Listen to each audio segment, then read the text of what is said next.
Olá a todos, sejam muito bem-vindos a mais uma aula do itinerário formativo de aprofundamento, Ciências Humanas e Sociais Aplicadas.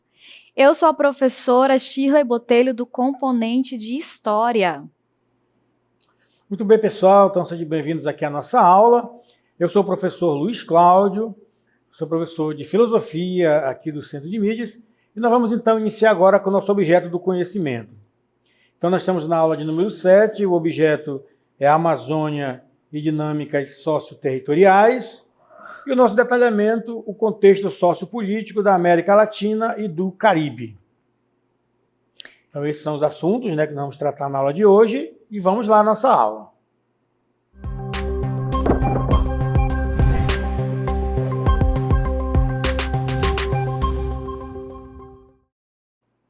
Então, nossa aula, nós vamos conversar um pouquinho, vamos explanar o contexto sociopolítico da América Latina e do Caribe, um tema muito importante para a gente compreender as dinâmicas atuais da sociedade, da política, que versam aqui sobre essa região.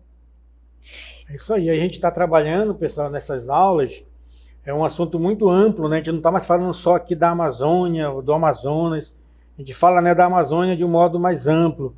E aqui nós estamos incluindo, né, toda a América Latina, estamos incluindo o Caribe, né, que é uma região de ilhas, né, vastas, que vai desde a América do Norte, tem o México ali que entra, né? Sim. Tem ali também a América Central todinha e a América do Sul. Então tudo isso aí, né, tem as partes caribenhas, né? Então todo esse contexto aí, essa área geográfica, ela abrange, né, essa dinâmica socioterritorial.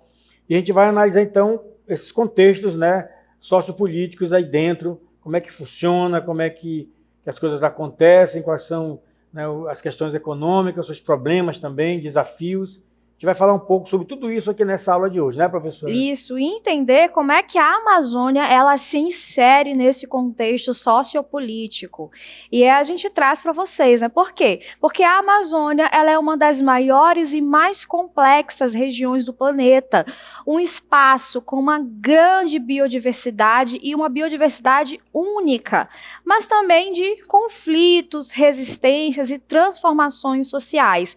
E para entender a sua importância, é fundamental que nós possamos refletir sobre a sua história, suas relações de poder e os valores que moldaram a ocupação da Amazônia ao longo do tempo. Então, essa questão que nós estamos, já começamos a abrir aqui de uma maneira bem, né, bem ampla, para vocês entenderem justamente isso, né? Que dentro da Amazônia é um espaço muito cobiçado, é um espaço muito... os olhos estão voltados, né, para a Amazônia, mas não só para no olhar de preservar a Amazônia, mas também no olhar, né, de explorar essa região aqui. Por isso que vai gerando esses conflitos, porque não é uma área vazia, não é uma área onde não existem pessoas, as pessoas estão aqui. E claro, se você vai chegar numa área onde tem pessoas que moram aqui, que vivem de tudo isso aqui, você começa a explorar e começa a escassear para quem vive aqui, vai haver um conflito, né? Vai haver um choque cultural, um choque econômico, e tudo isso vai gerando, então, esses conflitos aí dentro desse contexto sociopolítico da América Latina e do Caribe, né?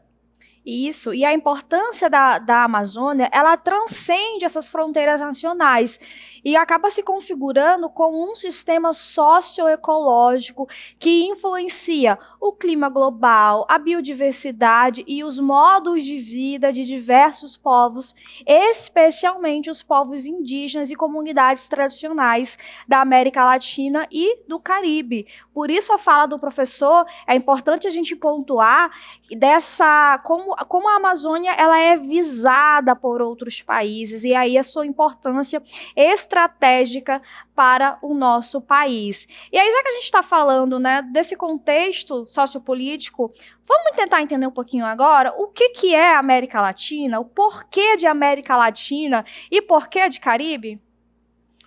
Então vejam vocês, né, quando a gente fala essa expressão América Latina, porque nós falamos, né, quando nós estamos geograficamente, nós falamos da América do Norte, né, no caso das Américas, né, América Central e América do Sul. Né? Só que quando a gente fala de América Latina, nós estamos falando de uma área mais abrangente, né? E aqui nós incluímos aqui toda essa parte do Caribe, né, que abrange aí vasta região em todas as Américas, né? Então, quando a gente fala de América Latina e Caribe, nós estamos falando justamente, né, de uma área delimitada, uma vasta região geográfica, né, que também tem sua dimensão e sua especificidade cultural, né, e histórica, que compartilha certos elementos comuns.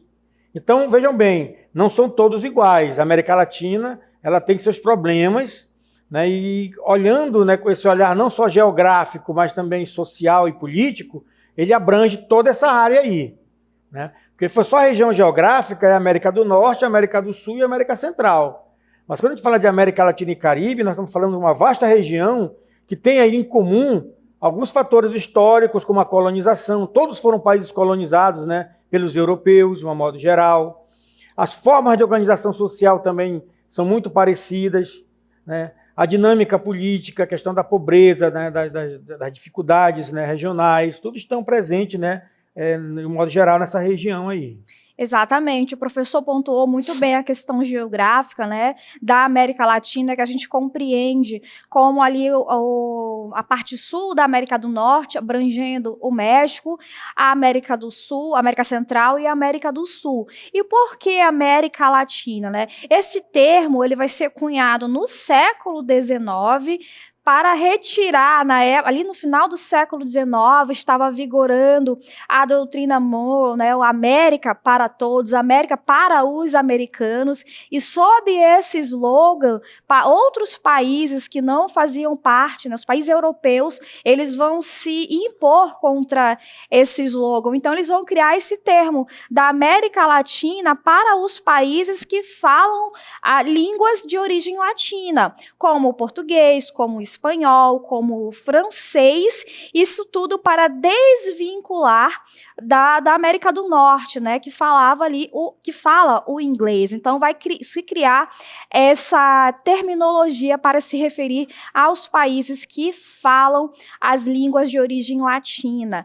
E o Caribe, que fica ali na região central da América, ali na América Central, esse termo ele vem de origem indígena, porque naquela região habitava uma população nativa que eram os caribenhos, conhecidos pela sua resistência, pela sua força contra o modelo de colonização. Então, aí a gente tem, né, agora o motivo, explicando para vocês o porquê que essas regiões elas vão receber esses nomes. E como o professor falou agora há pouco, em relação a essa história e cultura compartilhada que remonta ao período colonial, e aí a gente entra um pouquinho na história da América Latina, né? Porque historicamente ela foi colonizada por países europeus, principalmente a Espanha, Portugal, França e Inglaterra, e eles impuseram modelos econômicos, políticos e culturais baseados na exploração de recursos e na dominação de povos indígenas. E aí a gente precisa voltar para esse contexto, né, que se inicia ali no século XV, com as grandes navegações, a chegada dos europeus às Américas no final do século XV e a efetivação dessa colonização a partir do final do XV e início do XVI em diante. Então a gente está falando de um período onde o mercantilismo ele estava a todo vapor. Só para a gente relembrar, o mercantilismo é aquele conjunto de práticas econômicas que visavam o lucro da metrópole. E a metrópole aqui são esses países. A metrópole espanhola, a metrópole em Portugal e nos demais países que acabaram colonizando partes da América. Então, o objetivo inicial desses colonizadores é a extração de recursos naturais, extração de riquezas, com o objetivo de enriquecer, de fortalecer economicamente as metrópoles, fortalecer economicamente Portugal, no caso. Então, tudo que era retirado aqui do Brasil de riqueza eram revertidas para Portugal. Então, quando a gente fala que esses países, né, aqui da América Latina, eles compartilham uma história em comum, é porque eles compartilham essa história de exploração, de colonização e de dominação europeia. europeia, onde eles vão impor esse modelo econômico, esse modelo mercantil, que é um modelo completamente diferente daquele vivenciado pelos povos que já habitavam a região. Além disso, vão mudar completamente a estrutura política desses locais, vão impor a sua cultura e tentar o apagamento cultural dos povos nativos que habitavam a região. Mas com muita resistência, com muita luta, esses povos eles conseguiram preservar uma parte dessa cultura até os dias atuais, né, professor? Exato. E aqui, pessoal, a gente pode falar agora do Caribe, né? Porque para a gente fazer assim uma leitura ampla, né?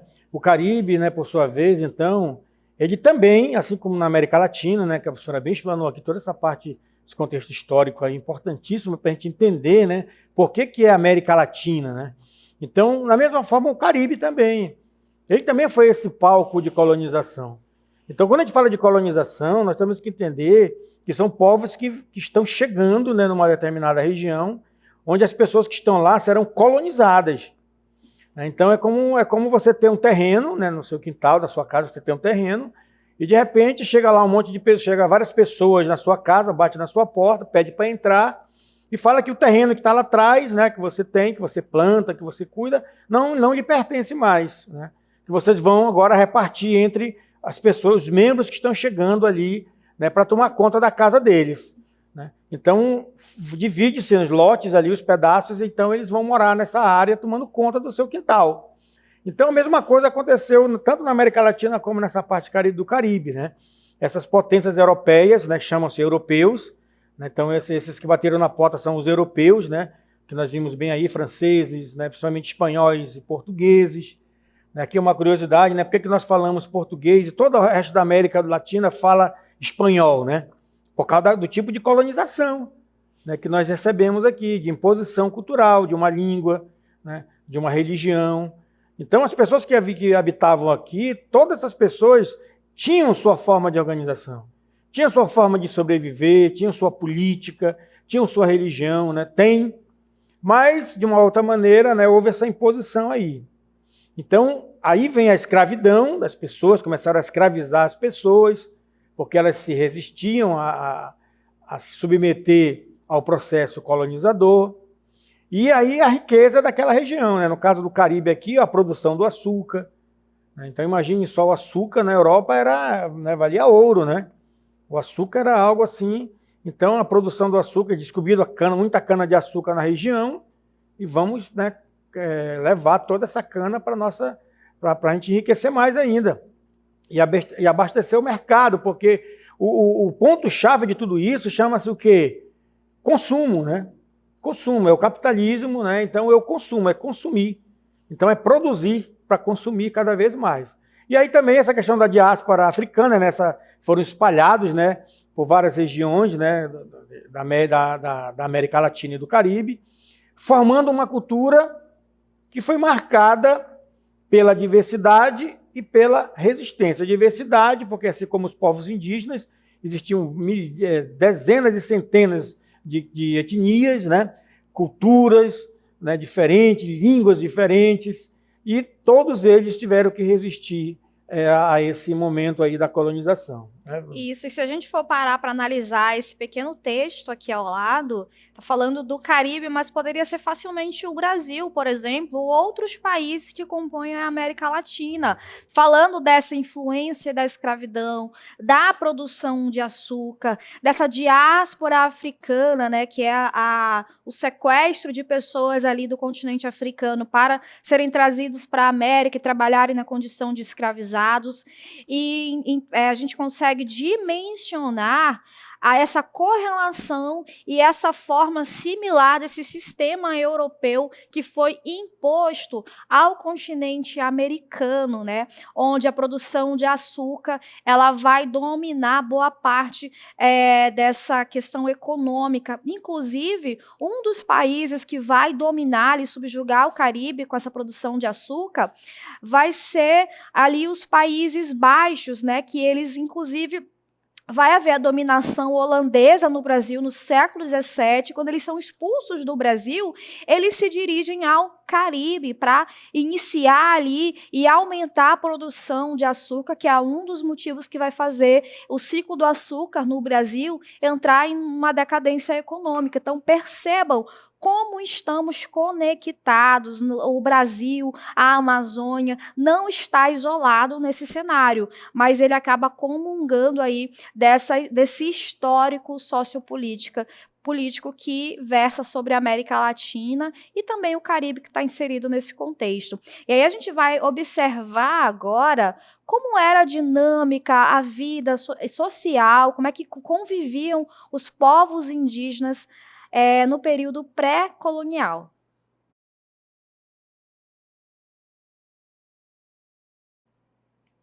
E estamos aqui nesse cenário, né, observando aqui ao fundo as atividades das comunidades indígenas em completa harmonia com a natureza, né, professor? Então, pessoal, isso aqui é o espaço, né?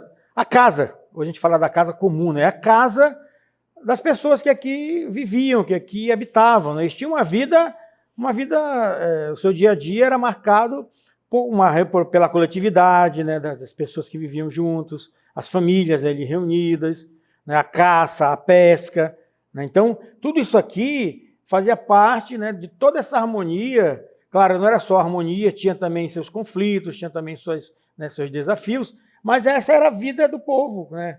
É a vida do povo da Amazônia, né, que vive aqui nessa região.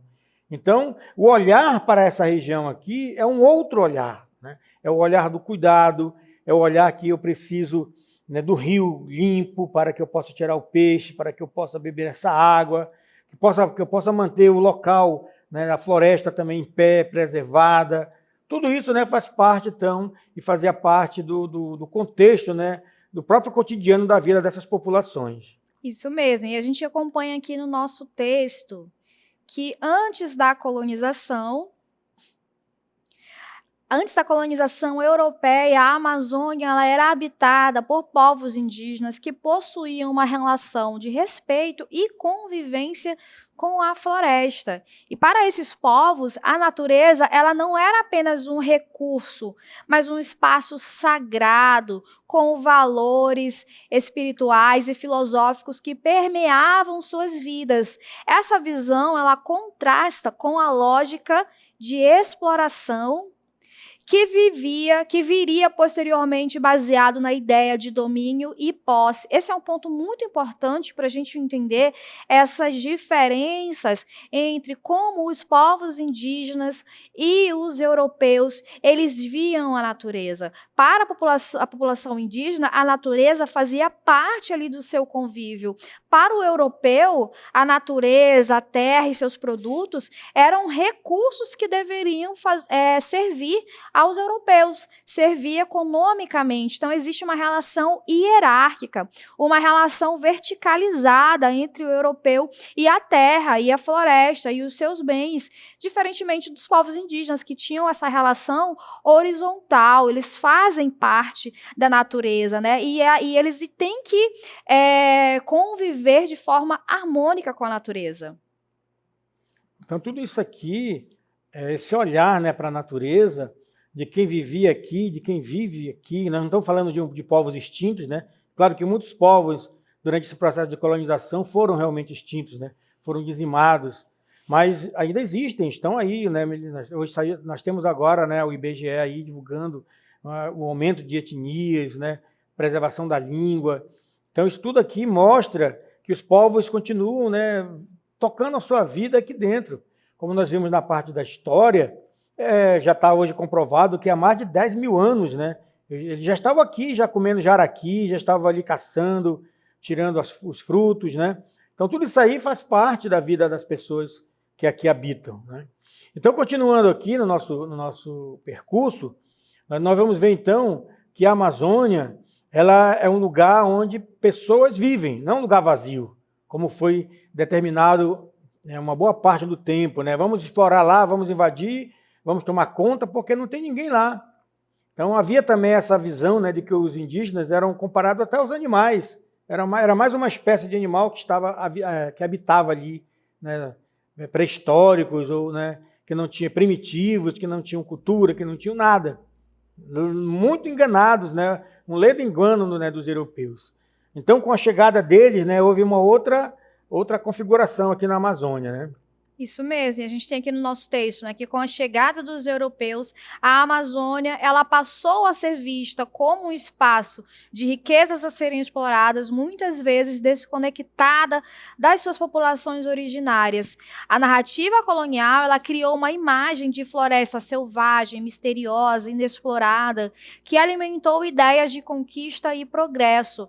Nas crônicas de viajantes que passaram por aqui, a partir do século XVI, e 17, eles contam justamente isso, né? Eles falam que é uma terra desabitada, que é uma floresta selvagem, que precisa ter gente civilizada, porque para eles, aqueles que não comungavam da sua cultura, que não tinham seus modos de vida, eles eram considerados incivilizados e precisavam receber esse processo civilizatório, né? É uma justificativa ali europeia para a dominação e subjugação desse território. E a partir dessa ideia de uma terra selvagem que ignora completamente a existência de milhares de povos que habitavam a região, é que essas incursões que não vão respeitar os modos de vida tradicionais, que não vão respeitar as fronteiras culturais, né, instituídas pelos diferentes povos que habitavam a região, elas vão ocorrer. E aí, quando a gente dimensiona isso, a gente traz, né, a Amazônia para dentro desse contexto, dessas dinâmicas socioterritoriais. Aí, continuando aqui com o nosso texto, quando a gente fala de América Latina e Caribe, nós reconhecemos que esses espaços, eles possuem uma história de lutas por independência, desigualdades sociais e busca por desenvolvimento. Lembra lá o que a gente está falando desde o início da aula, que é uma região, um espaço geográfico que foi dominado, que foi subjugado por diferentes países europeus.